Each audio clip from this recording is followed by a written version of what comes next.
Here are some numbers I was able to get from a Kia dealership, and I wanted to show you exactly what I was talking about with MSRP to invoice, the add-ons, and all the crap they throw on this final equation.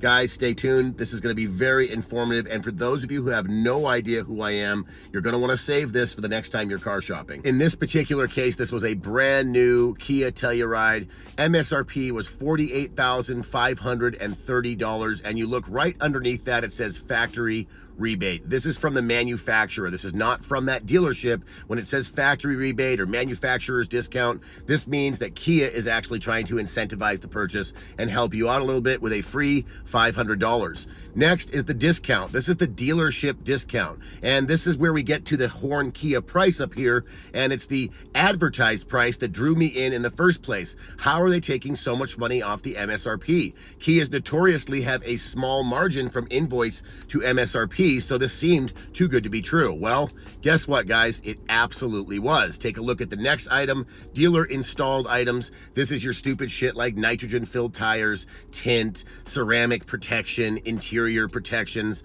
stuff like that. I knew exactly what I was looking at when I saw the advertisement. I knew this was too good to be true. Every time I call one of these dealerships with one of these crazy advertised discounts at the dealership, this is what you're going to find. This is a perfect example of a dealership that wants to get you in to go over the numbers, and they don't want to send you numbers over the phone. Two reasons: they don't want you to shop them to their competitors, and they don't want you to see the dealer installed items that basically took away your discount. In-house at the dealership, where they definitely have the home field advantage, they're going to tell you, no, we can't take those off, they're already on the car, let's move on. And how many times, let's be honest here, guys, how many times are you going to ask the dealership for a discount when you're in-house? How many times are you going to say, take that package off and I'll buy the vehicle? They're going to say no every time, and they know that the chances of you walking out and going to another dealership only to be let down again on the advertised price, which is probably what's going to happen, is slim to none. So you're probably going to just say yes, take the extra add-ons, and it's payday for the dealership.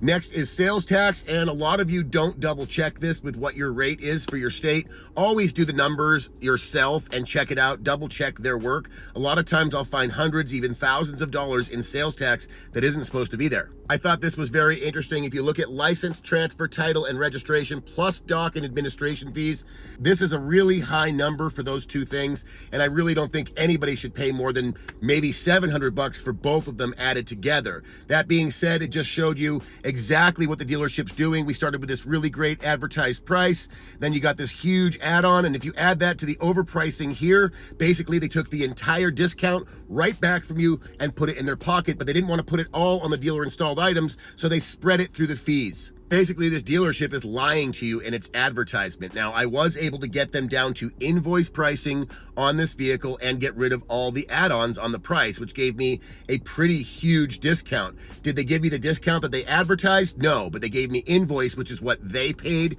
for the vehicle, and got rid of all the add-ons. This saved my customer a ton of money, and me doing this over the phone made it so that he didn't have to go in there and find out the hard way that they weren't going to work with him in person. Once I got these numbers, I simply told the dealership that I'm talking to other dealerships, and a lot of places are willing to give me invoice pricing on their Telluride, and that they're not going to do all these add-ons like they are. If they're willing to work with me, then I'd love to do business with them, service my car there, finance through them, and even buy a warranty. But if they're not going to play ball on the number, then I'm just going to have to move on. If I was in-house, they would have said no, but they knew that they had really no options. I have nothing invested, I'm not excited, and there's no way for them to pressure me into coming in at that point because I already have the numbers. This is the way to shop, guys. There's no other way to do it. If a dealership says no to you about numbers over the phone, you need to cross them off of your list. A lot of you are probably wondering how I was able to get numbers over the phone, and it's really hard for a lot of you. Well, I've been doing this for a while, so I have a few tricks up my sleeve. For more information just like this, please follow Billy the Car Kid.